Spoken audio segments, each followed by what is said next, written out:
Stop him! Hokey! Stop him! Hokey! Stop him! West Belfast, May 1981.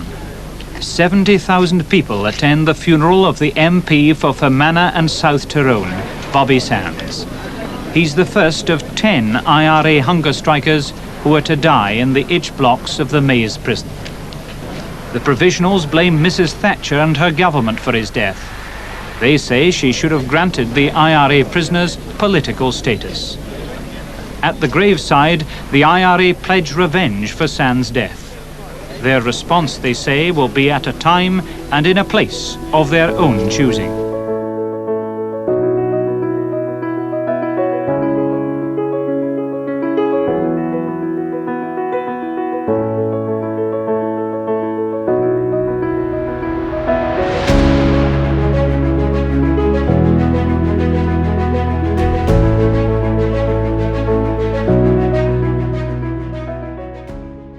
Well, you know, you're supposed to stand back from the carousel when the cases come out, but everyone stands next to it, don't they? Yeah. The fella took ill, and he collapsed, went unconscious, and fell onto it, onto, you know, the thing, the moving thing with the cases on, and went out the back by the time when he called an ambulance, and the paramedic came straight away.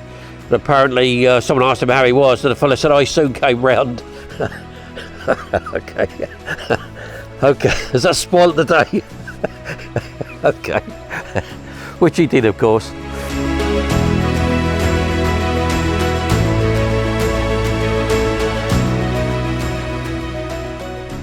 us what you know about this engine.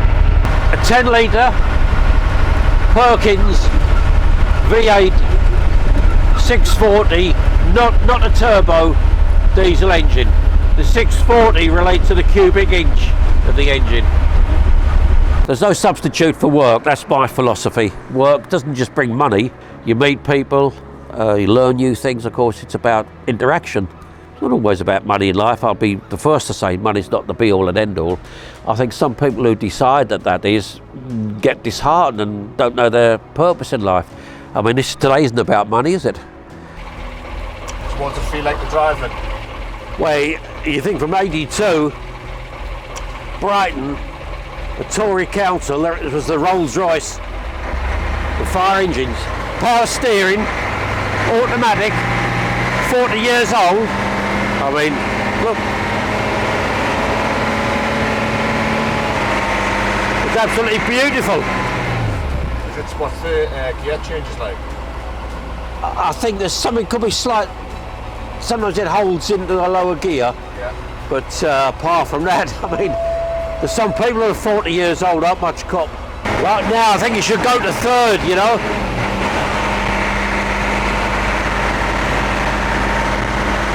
How much to fill it up? Well, I always keep it on half, but it'll take a couple. Diesel will take a couple £100. Wow. Oh yeah, I mean it's only 7, 8, 9 miles to the gallon. What's its top speed? When we had it on the M1, we tried to see what it would do. Just for a short space of time. It went up to 80 miles an hour. What's one of the hardest things to live with by owning it? Well, you just accept what you do. You could say the cost, but I wouldn't say the cost, no.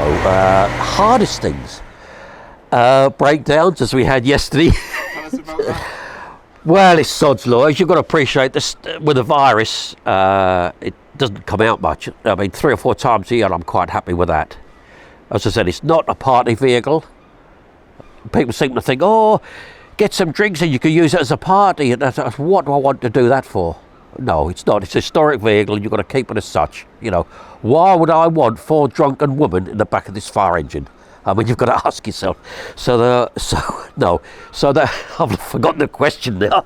Go on. About the breakdown from yesterday. Right, the breakdown, right. So, the accelerator cable snapped, actually, is the reality. When we're on the Western Way, dual carriageway, entered the roundabout, and it went dead, pedal to the floor. What did I have to do? Well, the voice, and it's not Tom Jones, had to sit in the back. I lifted all the covers, and he physically had to work the throttle by hand, kneeling down, revving it up as we came to pull away and things like that. Little toy fire engines when you were a kid. Yes, but we all did, didn't we? When you're young, I mean, everybody loves fire engines. You can't dispute that. They're a functional, to me, a functional living thing. This is history. This is an historic vehicle. They're easy to work on because of its size. People do come up and ask questions, are very interested. Some people are very appreciative. What's the hardest thing about driving this? Well, it's automatic, so it's quite easy, power steering, but the heat from the engine. What's the best thing about driving it? Everybody's happy.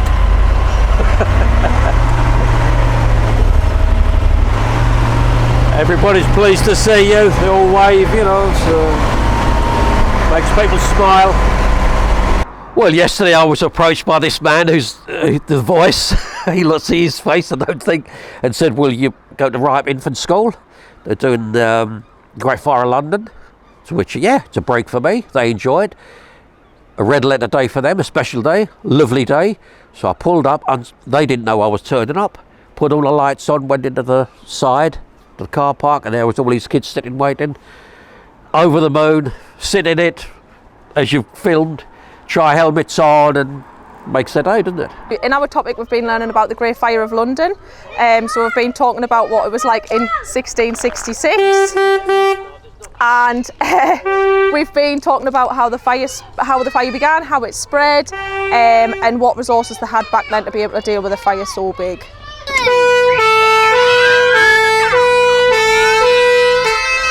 Do you think they had horns back then?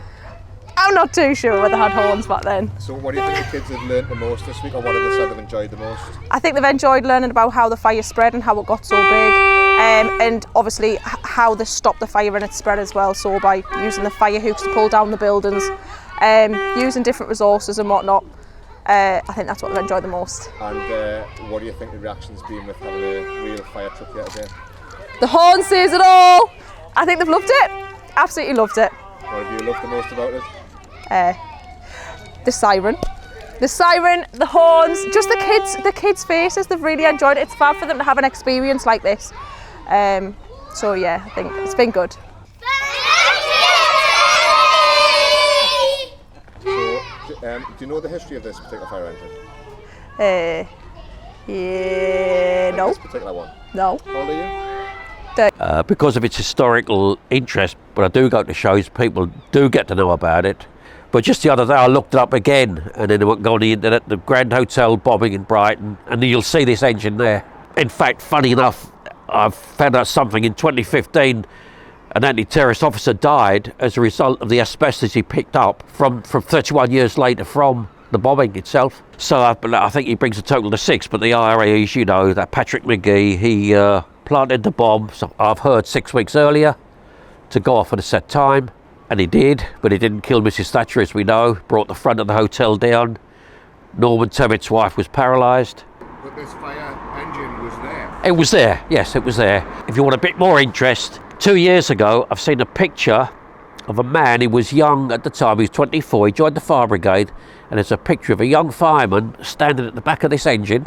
When he joined the fire brigade, East Sussex Fire Brigade, he then went on to be, I think I'm right, the Chief Fire Officer of Gloucester. He then went on to Home Office and other jobs. Now you'll have to correct me if I'm wrong, doubtless somebody will, became President of the Fire Brigade Society. And about 3 or 4 years ago, they sent me a letter, asked if I would pick him up from Durham Station, because we're having an AGM here in Belmont in Durham, which I did. He saw this, he just thought it had been scrapped. As I came out of the train station, there was this old Brighton pump escape parked outside, and I can't tell you the emotion that came over me. It was just amazing to see her again, looking identical to the last time I'd seen her in the rubble at the Grand Hotel bombing. Drove from Durham Station to Belmont, and as we went down the incline from Durham Station, and clearly Terry was in the driving seat, and a colleague came and explained to me that they'd gone out of their way. He was relatively local to Durham. He was sitting in the front. It's a distinctive sound of a fire engine, the engine. I do know what you're referring to about that sound, especially when I was operating it with my hand. But, as we know, yes. So I had a look round her. There was a very old photo of me stood at the back of the pump escape holding the wheels above my head. And I will say this, that's why he was nearly overcome. He was overcome with the noise, being in it, because it took him back to when he was a young lad. I must have been maybe 23 when that photo was taken, 22 or 23 years old. So, of course, I had to recreate that photo some 35 years later. So I've now very proudly got two photos of me with that vehicle. One was taken 28 years ago, and the other one was taken just a few years ago when I saw it. And that must have made his day, really. It made my day. I was over the moon to be able to bring the two together. He was happy, they got footage, and it was absolutely great. The sound of that Perkins engine starting was overwhelming. Now, I'm a big roughy-tufty firefighter, so I'm not going to say I shed a tear, but I did shed a tear. It was just overpowering, the emotion that came over me. And it was the noise of the engine that did that. It took me back to going on blue lights and two tones to fires in Brighton when I very first joined a job that I love, and to some of the excitement, some of the tragedy. It just all piled in, and it was all on the back of the sound of that vehicle's engine.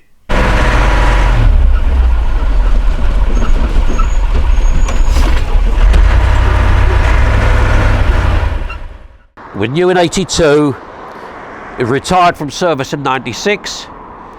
It's functional. It's got the equipment applicable to the time. Of course, it's vastly different now. Well, don't forget this fire engine's 41 years old. This is had at the time. In my knowledge, well, general knowledge, and always got an interest. Years ago, there were 6 men on a machine. Now they've got down to 4. The driver can't do anything. He's got to stop with the appliance. So as you can see here, once a good clean, I don't get much time. Pretty basic stuff, but the stuff that I have now: bolt crops, spade, shovel, fork. That's a stand for a sign. Saw, CO2 detector, the foam making equipment, pickaxe, crowbars, keys to get into water mains. And underneath, vastly different now, of course. In those times, there was air-powered tools, hose reel at the side. Well, just canvas hoses. One burst a few years ago. I nearly broke my leg, to be honest. So you've got to be careful. Obviously, the revs here increase the revs for the pump.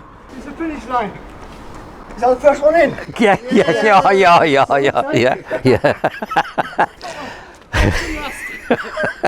It's a pump escape, which to me, people relate that as a proper fire engine.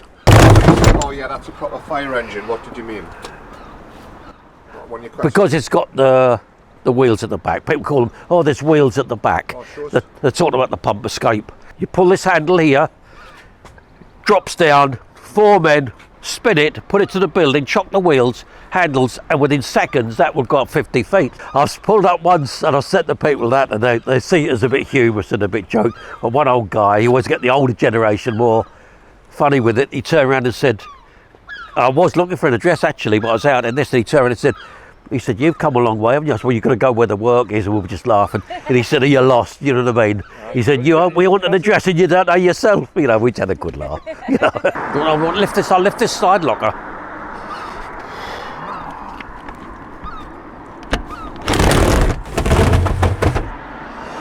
The kids were playing with those yesterday. They were yesterday, yes. I mean, you're looking at something now, I know there wasn't much of a fire at the Grand Hotel, but these were with the machine at the time, so you're looking at history. That's a battery charge in case I come unstuck. Okay.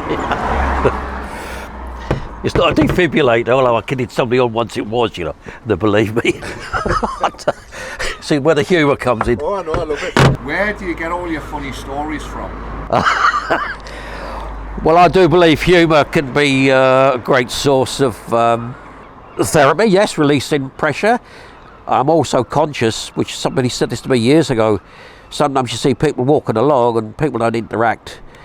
I'll go off on a tangent a bit. People were more likely to send information about themselves all the way around the world than have a face-to-face conversation with someone.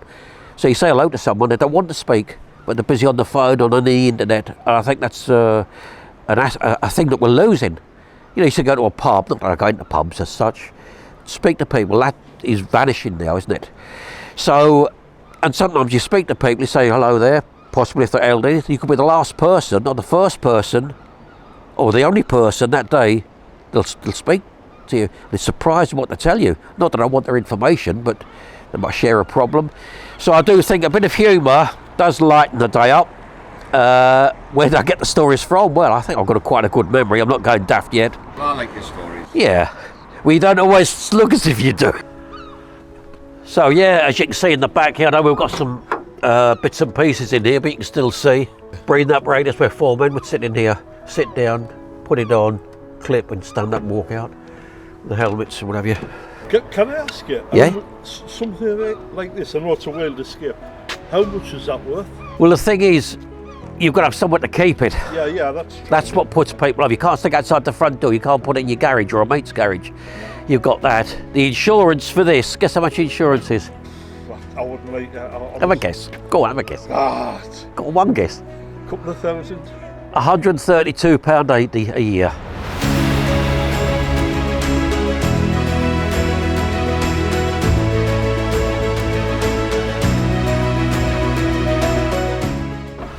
Terry, I just want to thank you for the last couple of days. What have you enjoyed the most? We had a bit of free time, driving the engine, only comes out 2 or 3 times a year. Of course, with the virus, it didn't. I'm just happy that everybody else is happy. The kids were happy, you're happy. People might learn something. Not that I'm trying to educate them, but... Listen, this is all about you, and you know, I've known you for 9 years, you live near me. And I've just wanted more people to know about what you do and about the history. And you can see people have just stopped and chatted to you. And obviously I hope it continues. Yeah. So, well, it's not what it's all about. Yeah. You know, keep people happy and content, and for whatever reason. Great. Good. Thanks, Terry. No, thank you for bothering. Okay. No bother. Okay, champion. It still makes me laugh. I was driving along a few years ago now. I forget exactly where, city centre, and a woman in her 80s was standing at the bus stop. And as I came along, she went to the edge of the curb and put her hand out. And then she realised that it wasn't a bus. And then quickly just turned and went back into the shelter. Well, there's other people, they must have thought, you fool. But I mean, we've all made fools of ourselves, so it was quite funny. I laughed.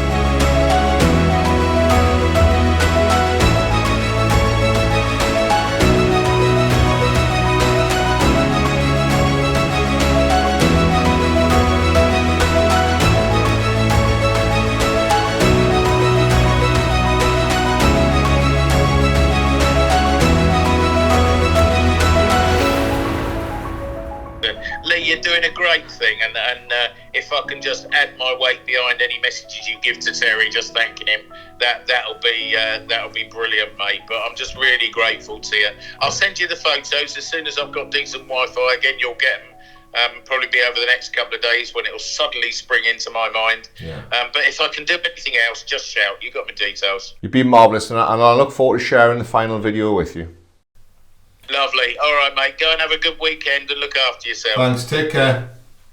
Life moves pretty fast. You don't stop and look around once in a while, you could miss it.